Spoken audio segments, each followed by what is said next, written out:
We'll jump straight into the quick news. Before we get started though, apologies for my voice. It's a little bit shallow. I've been a little bit sick while I've been recording this, so please bear with me. Anyways, getting started, there's three things I want to cover today for the quick news. There's the TJD T101. I'll give you a short update on that. As well, we have two other devices that have surfaced that I'm going to go over a little bit today. So I'll quickly give you the update for the TJD T101. So it seems that the campaign has been extended. They haven't really mentioned anything in the Discord server for what the reason was. I'm going to guess just to give a little bit more time for more sales or possibly some more marketing. I'm not entirely sure. But if you're somebody that ordered the T101, let me know in the comments. I'm actually really curious how this device turns out, so I'd like to stay connected with you through the comments or through the Discord server. Okay, next we had a device pop up that's going to be using the Z1 Extreme, and this device is coming to us from Nano-play, and I did some research, was able to get a few screen captures from their website, and actually their website has now been taken down, so I'm not sure what happened there. I'm going to guess maybe they're doing some maintenance, or maybe they have to adjust some of the specs, maybe they weren't quite accurate, I really don't know. But let's take a look at what was up before they took it down. So here you can see a preview of the device. It's a little bit more squarish than I would have anticipated, but I think the real shocker here is the price. It says starting from $499, which is crazy aggressive for a Z1 Extreme device. And looking at the second slide, you can get a bit more of an idea of what it looks like, and you can see that the RAM here is at 8533 megahertz, which is something we haven't seen on a Z1 Extreme chip or a 7840U. And then taking a look at the spec sheet here, you can see that it's 700 grams. You can see that it has 15 watt TDP, which is a little bit strange. It has the Z1 Extreme APU. The screen is a 7-inch 1080p 165 Hz display and 16 by 10 aspect ratio. So that resolution isn't really lining up here. For the battery, it has a 48 watt hour battery. The joysticks are ALPS and it has Wi-Fi 7 and Bluetooth 5.3. So if I had to take a guess why these specs aren't lining up and why the website was taken down, you know, there could be the maintenance like I was talking about before, or maybe this website is just a placeholder and some of these stats aren't exactly accurate. Again, I'm speculating here, but one of the tells for this, for me anyway, is how do you have a 1080p display that's also 16 by 10? If it was a 16 by 10, it would say 1200p, but of course I'm just speculating at this point. But let's take a quick look at the Kickstarter page before we move on. So there isn't really any information except that you can sign up for email notifications, so if you are interested in this device, definitely check it out. I'll leave a link to the Kickstarter page, and if you're interested, follow it and let's see what comes of this whole thing. And moving on, we did get some more information on a device that's coming from a company called Meteor, and we got this information from a YouTube video from Notebook Italia, but this video has now been made private. So there seems to be a theme here today for the devices I'm talking about. It seems like both of them were probably shown a little bit too soon, although this one seems to have a little bit more to grab onto, so let's take a look at the device. Here we can see the front of it. It kind of reminds me of the AOKZOE, like the shape and the size, but overall seems to be a nice looking device, and it looks like whatever prototype they're using is a little bit further along. And on the second picture, you can take a look at the back. You can see it has actually what looks like a really nice grip and a couple of back buttons. At the top, it looks like those are two USB-C ports and an air intake on the back. And the third screenshot I got is actually of the specs, but I'll record that down here a little bit more clear for you. The device name is the Meteor EM GP080MTL. It has an Intel Meteor Lake H CPU that runs at 20 to 35 watt. The iGPU is Intel Arc Graphics 5. It has an 8-inch LCD 1200p display with a 16 by 10 aspect ratio. You can get up to 32 gigabytes of LPDDR5X RAM. It has a 2280 size PCI Gen 4x4 SSD, and it's running Windows 11. Aside from this video, I haven't been able to find any information for this device, so I think this is going to be one that we're probably going to have to wait. I believe this was shown at a tech show, so whether it becomes a thing or not, we'll have to wait to see. But mostly I'm curious how this Intel Meteor Lake H is going to do when compared to the latest 7840U or whatever else AMD is going to be having coming soon. And that's all that I've got for the quick news, so let's head over to the Legion Go. This week for the Legion Go is a little bit slower. I only have 3 things to cover today, so let's get started. The first one is actually for Canada specifically. If you head over to bestbuy.ca, you can see that the pre-order date has moved to November 10th. And you may think that this is just for new orders, but it actually has impacted my order as well. And I'm pretty sure I was probably one of the first Canadians to actually place an order. I was hitting refresh, and the second it was available, I had it in the cart and completed the purchase. So hopefully this is just a mistake and it'll go back to November 1st, which is what it originally was at when I had first ordered the device. And if not, I'm probably driving down to the US to pick it up just like I did with the ROG Ally because we had delays back then as well. Listen, I'm not salty, you're salty. But moving on to the second piece of news, apparently there's actually a review embargo for October 24th. So very likely a couple days after this video goes live, there's going to be a ton of videos popping up on YouTube, so keep an eye out. We'll probably get a lot more hands-on, a little bit more information about the device, and maybe some opinions on how it feels to use. And the last thing that I'll quickly cover is if you were looking for a screen protector for your Legion Go, Dbrand has released one. They're charging $24.95 and apparently it's going to be shipping out sometime in early November. And one last question I have for you guys is I have a device, you can see it in the background here, it's clearly not the Legion Go, but it's my OneXPlayer 2 that is about the same size as the Legion Go. So would you guys be interested in me testing out a few of the accessories I have? I'm thinking something like cases or carrying bags, something that you'd probably want to use on your Legion Go. So let me know in the comments if this is something that you would be interested in watching. I can probably put one together this week. And that's going to do it for the Legion Go news. Let's head over to the ROG Ally.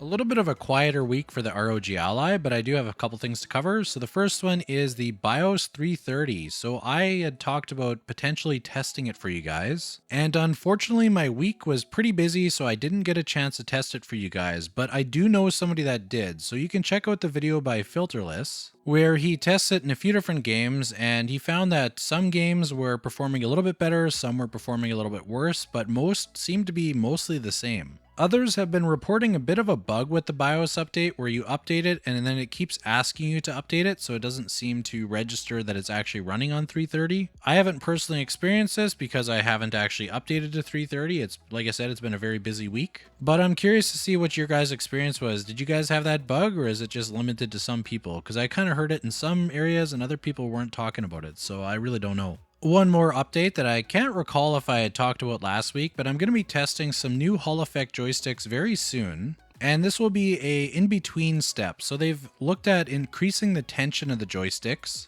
which has been something that most people ask me whenever I talk about the Hall Effect joysticks, or if you go read my comments.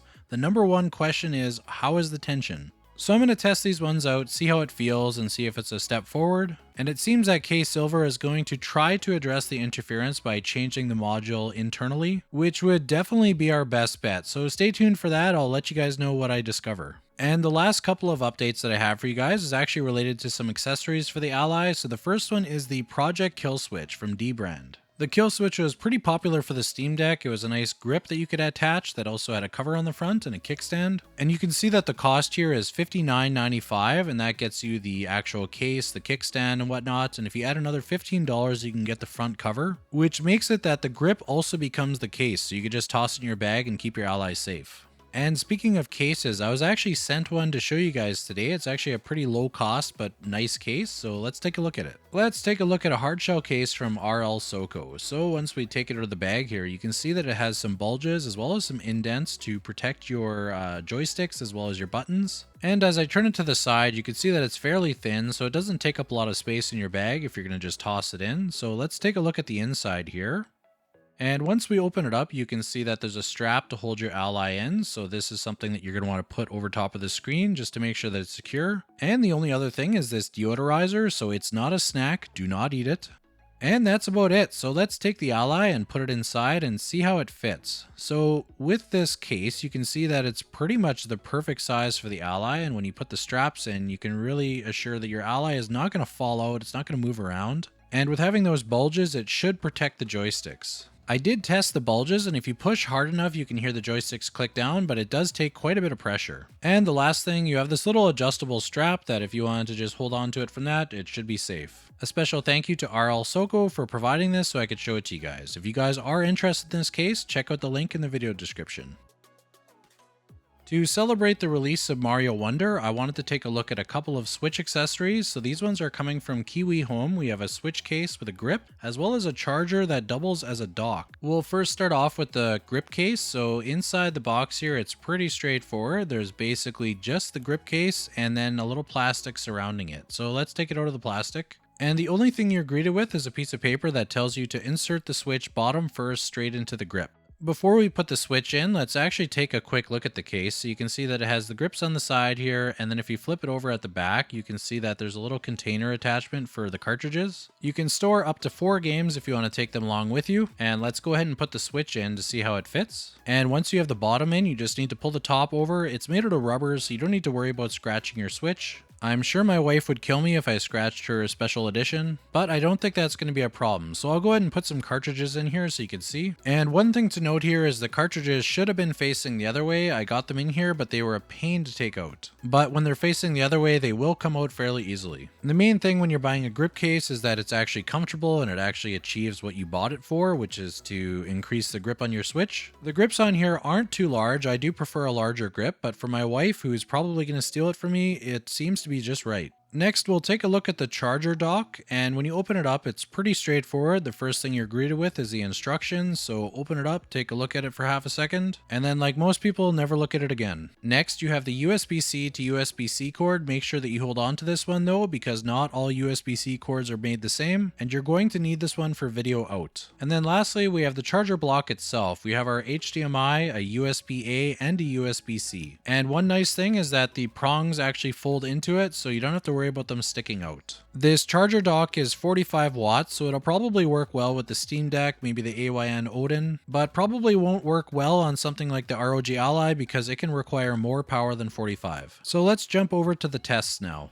I have my HDMI plugged in, I have my monitor powered off of the block as well, and then here's the USB-C to USB-C cord. Let's go ahead and plug it in and try it out. And it works. So let's go ahead and check out a couple of other devices to see if it works. So let's go ahead and test out the Steam Deck to see if we get video out. So I'll go ahead and plug it in and let's see if the Steam Deck works. So let's take a second and there's the screen. So it works with the Steam Deck as well. And my last test is going to be with my AYN Odin. So let's go ahead and plug that in here. And now that it's plugged in, you can see that the Odin screen appears just a couple seconds later. So if you're looking for a dock that's also combined with your charger, this is a great option. It's very hard to find a dock that will work with the Switch unless it's specifically made for it. And the added bonus is that it'll work for your Steam Deck or your AYN Odin or other low-powered devices. A special thanks to Kiwihome for sending these products so I could test it out for you guys. If you guys are interested in these, check out the video description. I'll leave a link for both of them below.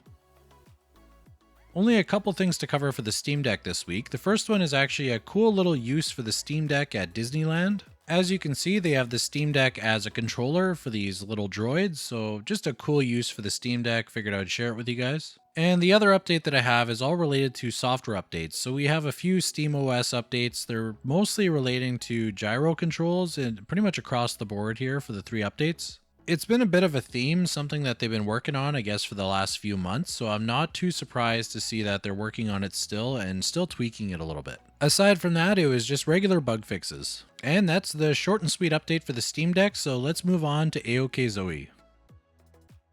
For AOKZOE this week, I don't have any solid updates, but apparently the A2 may be preparing for its campaign soon. Now, this is not anything official, but just speculation. So I'll let you guys know if I hear anything else for the A2, but for now, there's no news. So let's head over to OneXPlayer. For OneXPlayer this week, there isn't a ton to go over, but I do have one thing that unfortunately we missed. So that is a sale for the OneXPlayer Mini Pro. This is the one with the 6800U. You could get either the Intel version or the AMD version for $499 for the 512GB model, and for 1TB it was at $599. So this is actually the cheapest I've seen the 6800U. But I guess they have these sales that come up now and then. I wasn't aware that this was up until it was a little bit too late. If you're looking for a 6800U, this definitely was a good deal. If you're curious about this device, I did do a review on it, so you can feel free to check that one out. If I see a sale like this come up again, I'll leave a community post and you guys can check it out. Aside from that, I don't have any other OneXPlayer news, so let's move on to AYANEO. We have a few updates for AYANEO today. The first one is for the AYANEO Kun, so that campaign has now ended, but you can still purchase through the Indiegogo page through the in demand. And thankfully, as of the time of recording, the prices are still the same as they were during the campaign, so if you wanted to get that early bird price, you can still get it. Aside from that, we had another review go live from Retro Game Corp, so if you want to see what his take is on it, definitely check it out. I'll drop that link down below. He had some good things to say and some things that could be better. Overall though, he had fairly positive things to say about the device. Next up, we have a few more photos of the AYANEO slide, and you can see what it actually looks like. And as you can see, it looks a lot like an AYANEO Air or Air 1S. When you open it up, you can see the keyboard. It's rounded on the corners, so I'm not sure how that's going to be to actually use. It might feel natural, or it might feel a little weird. Like you can see the control key is rounded, so you're missing about a third of the key. Taking a look from the bottom and the side, you can see that it's a little bit thicker and the handles look like they're a little bit bigger, so that might be a little bit more comfortable to use, but it's also going to be a little bit heavier likely. Now we have a bit of an idea what it looks like from different angles to get a better sense of what to expect, but we still don't know when the campaign is coming up and what the price is going to be. If I had to take a guess, I would say it's probably coming soon because the AYANEO Kun campaign just ended and they usually like to have one right after the other one ends. So what do you think of the slide? Does it look like it's something that you're interested in? Does it look like it's going to be comfortable to use? Let me know your thoughts in the comments and we'll go from there. Next, we have a little bit more information for the AYANEO Flip, so that's the one that has the clamshell design. We found out that there's actually going to be two variations of it. One is going to be with a keyboard and the other one is going to be with a second screen. So for those that are looking to use a second screen on, let's say, 3DS or DS emulation, it's probably going to be really good. But what they plan to do with that second screen when you're not using that still remains to be seen. I'll be really curious to see what kind of ideas they come up with. I mean, maybe it's just going to be the IS space down there where you can adjust your toggles and your different settings, but I really don't know what they have planned for this. And we don't really know when this is going to be coming out or any more information, so we'll have to wait to hear from AYANEO on that one. But until we get more information, all we can really do is talk about it. So my question to you guys is this something that you would actually look at? Would you rather get the keyboard? Would you have a use for a second screen? What do you think they're going to use that second screen for? Let's discuss it in the comments or head over to the Handhelds United Discord server. And that's all I've got for AYANEO right now, so let's head over to GPD.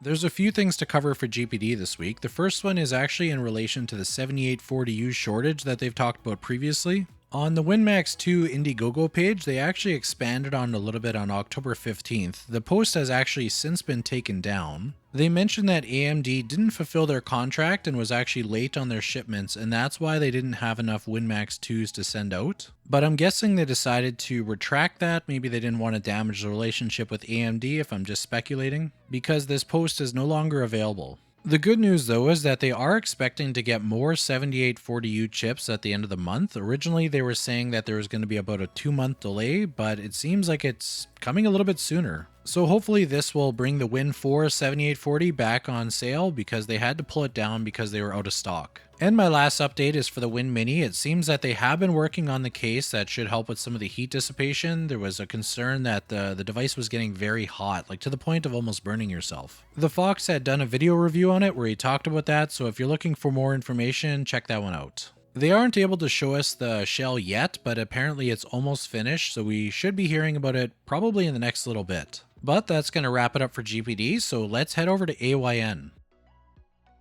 There's a few things to cover for AYN. The first one is actually an announcement that caught everyone off guard, but it was a really good surprise. And that was that the Odin 2 is going to start shipping at the end of this month. We were expecting it to ship in December, so this is great news. There was also some more information in that update. It seems that they've done a number of software updates for the Odin 2. So if you've been following this, if you've seen some of the reviews, it seems that they've, I guess, updated the software since then. Some of the stuff that, or maybe some of the features that were on the Odin 1 that don't appear on the Odin 2, at least in the review units, hopefully will be sorted out here. One thing to note though for the shipping is if you ordered a super dock, it will be shipped at a later date as it's still being finished up. And one other update is that logo contest that I talked about last week that I was actually considering entering. So I did start to work on a logo, but unfortunately I couldn't finish in time. But here are the top 3 logos and the animations. Here's first place. This is the one that they decided to go with. It kind of reminds me a little bit of the Loki logo with the side profile. And here's the second and third place. They all seem like pretty decent entries in my opinion. And here's the boot animations. I'll go in order of first, second, and then third.